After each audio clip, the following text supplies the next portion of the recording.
नमस्कार सबैजनालाई। विशेष गरी आज छठ पूजा मनाउँदै गरेको कार्यक्रम हो। 2082 साल 7 महिना 10 गते सोमबारका दिन आज यो छठ पूजा मनाउँदै गइरहेको बेलुकाको यो दृश्य हो। यो हाम्रो इनरवा 3 कुर्बाखोला मनाइँदै गरेको छठ पूजा कार्यक्रम सुरु भइसकेको छ। अब भोलि बिहानसम्म सबैजना मान्छेहरू बस्छन्।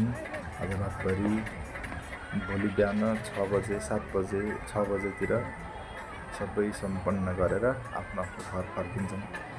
एकदम रमाइलो छ आजको दिन। सबैलाई छठी मैयाले रक्षा गरून्।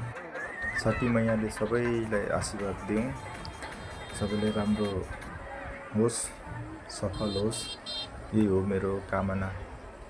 जय छठी मैया।